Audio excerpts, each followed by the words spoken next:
من احب حسینا ابغض اللہ من ابغض حسینا۔ عزاداران مظلوم کربلا اور ماتمداران شہیدان فرات، آپ حضرات مسلسل پیہم مصروف ادا ہیں اور تشنگان فرات کا پرسہ بارگاہ معصومین میں پیش کرنے کے لیے جلوس کی شکل میں یہاں تک آ پہنچے ہیں۔ یہ چاروں طرف لہراتے ہوئے پرچم، لبیک یا حسین کی صدائیں، حسین کے غم میں اٹھنے والے یہ جلوس، یہ ماتم، یہ تعزیے، یہ اس بات کی دلیل ہے کہ حسین کل بھی جیتے ہوئے تھے، آج بھی جیتے ہوئے ہیں، اور انشاءاللہ قیامت تک یہ حسین کی کامیابی کا اعلان اسی انداز سے ماتمدار کرتے رہیں گے۔ لیکن ابھی جو آپ نوحہ پڑھتے ہوئے چلے آ رہے تھے، شبیر مدینے سے گر ہند میں آ جاتے، راون کے پجاری نہ خیموں میں اتر پاتے، کچھ اس طرح کا مصرع تھا۔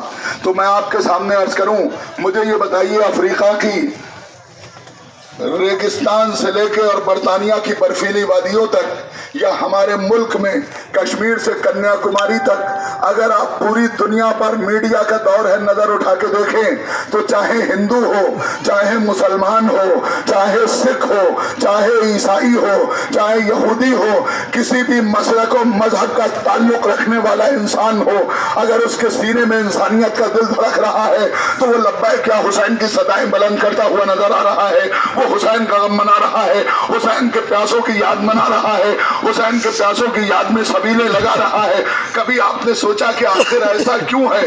بہت توجہ چاہتا ہوں عزیزان ایمان، عزیزان گرامی، جہاں جہاں بھی آپ حضرات تک میری آواز پہنچ رہی ہے تو اس پیغام کو آپ کو عام کرنا ہے کہ یہ پوری دنیا آج حسین کا غم کیوں مناتی ہے؟ کیونکہ حسین کسی ایک مذہب کی جاگیر کا نام نہیں ہے، کسی ایک قوم کی شخصیت کا نام نہیں ہے، کسی ایک قبیلے کے ماننے والوں کا نام نہیں ہے۔ حسین اس کا نام ہے کہ جس کو ہندو بھی مانتے ہیں، جس کو مسلمان بھی مانتے ہیں، جس کو سکھ بھی مانتے ہیں۔ اس کی وجہ یہ ہے کہ حسین کی قربانی صرف مسلمانوں کے لیے نہیں تھی بلکہ عالم انسانیت کے لیے تھی۔ یہی وجہ تھی کہ نہ جانے کتنے ہندو شعراء حسین کی بارگاہ میں خراج عقیدت پیش کرتے ہوئے نظر آتے ہیں۔ ایک بہت مشہور شاعر گزرا ہے لکھنؤ میں، ماتھر لکھنوی، اس نے تو یہاں تک جرأت کی اس انداز سے اس نے کہا کہ جنت میں یہ کہتا ہوا گھس جائے گا ماتھر، جنت میں یہ کہتا ہوا گھس جاؤں گا ماتھر، شبیر کے قدموں کے نشان ڈھونڈ رہا ہوں۔ حسینیت زندہ باد، حسینیت زندہ باد، یزیدیت مردہ باد، یزیدیت مردہ باد، لبیک یا حسین، لبیک یا حسین، لبیک یا حسین، لبیک یا حسین، نعرہ حیدری، نعرہ صلوات۔ اللہم صلی اللہ محمد وسلم۔ تو آپ لکھنؤ کی بات میں کر رہا تھا، لکھنؤ میں آج جا کے دیکھیے، جھاؤ لال کا امام باڑہ، چنگی لال کا امام باڑہ، درگاہ جناب قاسم، گوالیار میں آپ جا کے دیکھیے، راجہ گوالیار کا 8 محرم کو جو تعزیہ برآمد ہوتا ہے تو مادھو راؤ سندھیا کے گھرانے کے لوگ خود جا کے تعزیے کے اوپر صحرا چڑھاتے ہیں۔ اسی طرح پورے ہندوستان میں جہاں بھی رجواڑے، زمیندارے، انسانیت کے دل رکھنے والے لوگ رہے ہیں وہ حسین کی بارگاہ میں خراج عقیدت پیش کرتے رہے ہیں۔ اب میں لفظوں کو روکتے ہوئے آپ کے سامنے عرض کروں، آخر کبھی آپ نے یہ سوچا کہ حسین کا غم سب کیوں مناتے ہیں، حسین کی یاد سب کیوں مناتے ہیں، حسین کا ذکر سب کیوں کرتے ہیں؟ تو اس کو سمجھنے کے لیے پہلے آپ کو یزید کو سمجھنا ہوگا، کیونکہ اچھائی اس وقت تک سمجھ میں نہیں آ سکتی جب تک کہ یزید سمجھ میں نہ آ جائے، دن کی معرفت اس وقت تک نہیں ہو سکتی جب تک راز سمجھ میں آ جائے، سچائی اس وقت تک سمجھ میں نہیں آ سکتی جب تک کہ آپ جھوٹ کو پوری طرح سے نہ سمجھ لیں۔ تو یزید کون تھا آپ جانتے ہیں؟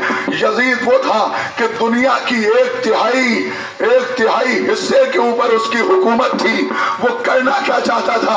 تو سب سے پہلے میں لفظوں کو روک کے آپ کے سامنے عرض کروں، دیکھیے کوئی بھی سماج، کوئی بھی معاشرہ انسانوں سے بنتا ہے۔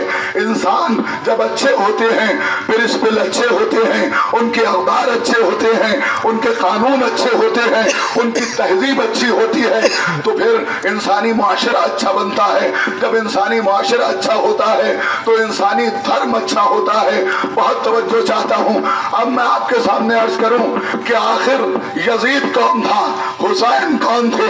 तो मैं सबसे पहले हुसैन का शजरा देखिए और फिर यजीद के बारे में देखिए कि हुसैन वो कि एक दिन हुसैन अपने नाना की आगोश में बैठे हुए थे। नाना ने खूबसूरती के साथ और बलाएं लेते हुए अपने नवासे की तरफ देखा और देखने के बाद कहा बेटा जरा अपनी फजीलत बयान करो। कहा कि नाना मैं अपनी फजीलत बयान करूं। तो नाना सुनिए, कायनात में परवरदिगार ने जैसी माँ मुझे दी वैसी किसी को नहीं दी, वैसी माँ आपको भी नहीं दी। कहा बेटा और बयान करो। कहा कायनात में परवरदिगार ने जैसा बाबा मुझे दिया वैसा किसी को नहीं दिया। कायनात में परवरदिगार ने जैसा भैया मुझे दिया वैसा किसी को नहीं दिया। कहा बेटा और बयान करो। तो एक मर्तबा हुसैन ने नाना की आंखों में आंखें डाल के कहा नाना कायनात में परवरदिगार ने जैसा नाना मुझे दिया वैसा किसी को नहीं दिया। नारे तकबीर, अल्लाहु अकबर, नारे रिसालत, या रसूलुल्लाह, नारे हैदरी। बोलिए। अब मुझे बताइए ये हुसैन का खानदान है। जैसा हुसैन का बाबा वैसा किसी का बाबा नहीं, जैसे हुसैन का नाना वैसा किसी का नाना नहीं, जैसा हुसैन की माँ वैसी किसी की माँ नहीं, जैसे हुसैन का भैया वैसा किसी का भाई नहीं। लेकिन इस मुकाबले पर एक खानदान और आया जिसका नाम था यजीद का खानदान। हुसैन ने कहा इंसानियत को बचाने वाला जैसा बाप मेरा, यजीद ने कहा इंसानियत को मिटाने वाला जैसा मेरा बाप वैसा किसी का नहीं। हुसैन ने कहा इंसानियत को बचाने वाला जैसा खानदान मेरा वैसा किसी का नहीं। यजीद ने कहा इंसानियत को मिटाने के लिए जैसा खानदान मेरा वैसा किसी का नहीं।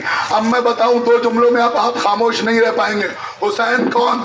अबू तालिब के बेटे का नाम अली, अली के बेटे का नाम हुसैन। करबला में अबू तालिब का पोता था। यजीद कौन?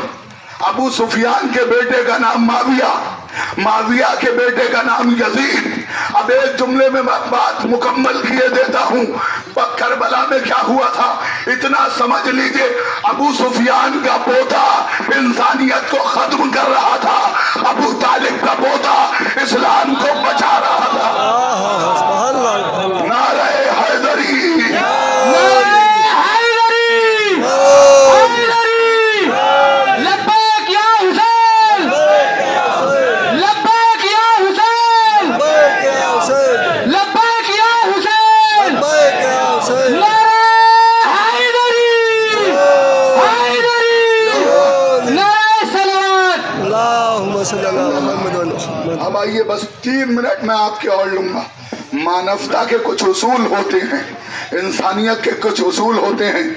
जिन उसूलों के ऊपर, जिन बुनियादी प्रिंसिपल के ऊपर, जिन फंडामेंटल प्रिंसिपल के ऊपर इंसानी अक़दार का ढांचा रुका हुआ होता है।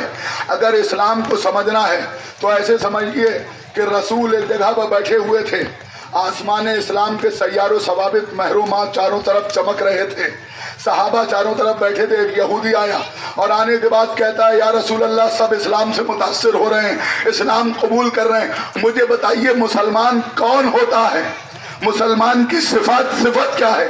तो जो नीचे बैठे हुए अफराद थे उनमें से किसी ने कहा कि मुसलमान की निशानी यह है कि मुसलमान नमाज पढ़ता है, दूसरे ने कहा मुसलमान हज करता है, तीसरे ने कहा हुजूर को मानता है, चौथे ने कहा जिहाद करने के लिए जाता है। जिसका जैसा ज़र्फ था उसने वैसे बताया। यहूदी ने कहा कि मैं तुम लोगों से नहीं पूछना चाहता, जो बानिए इस्लाम है, जो रूहे वजूदे कायनात है, जिसने इस्लाम का प्रचार किया है, जिसने इस्लाम को फैलाया है, मैं उससे पूछना चाहता हूं कि इस्लाम क्या है, मुसलमान कैसा होता है। तो हुजूर ने इरशाद फरमाया, ए यहूदी सुन, मुसलमान वो होता है कि जिसकी जबान से और जिसके जिस्म से किसी को नुकसान ना पहुंचे, जिससे किसी को तकलीफ ना हो, जिससे किसी को नुकसान ना पहुंचे, उसको कहते हैं मुसलमान। अब आइए मैं करबला में आपको लेके आता हूं। हुजूर ने इरशाद फरमाया 5 जो बुनियादी उसूल हैं उसी के ऊपर इस्लाम का बेस है। पहला, अपनी दीन की हिफाजत करो। दूसरा अपनी अक्ल की हिफाजत करो, तीसरा अपने माल की हिफाजत करो, चौथा अपने नफ्स की हिफाजत करो। बस मैंने खत्म कर दिया अपनी गुफ्तगू को। दीन की हिफाजत, शिरक ना होने पाए, जहां भी रहो एक अल्लाह को मानो, रास्ते अलग अलग हो लेकिन तुम्हें तौहीद परस्त होना चाहिए। दूसरा अपने अक्ल की हिफाजत करो। अक्ल की हिफाजत करने का मतलब क्या है? तुम्हारे अंदर कोई बुराई नहीं होना चाहिए, तुम शराब से दूर रहो, तुम नशे से दूर रहो, तुम उन तमाम बुराइयों से दूर रहो जो तुम्हारी अक्ल को खत्म कर देती हैं।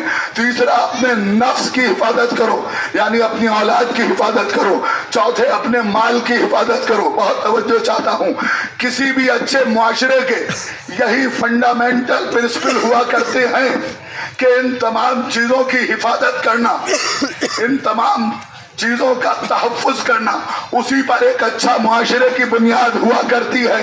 अब आइए करबला के मैदान में मैं आखिरी जुमले आपके सामने अर्ज कर रहा हूँ। सबसे बड़ा दुनिया में मसला ये है, जब अधर्म धर्म का लिबास ओढ़ के सामने आ जाया करता है तो वो भोले भाले इंसानों को बेवकूफ बनाया करता है। हम हिंदुस्तान के रहने वाले हैं, मैं आपके सामने अर्ज करूं, अपने दौर की सबसे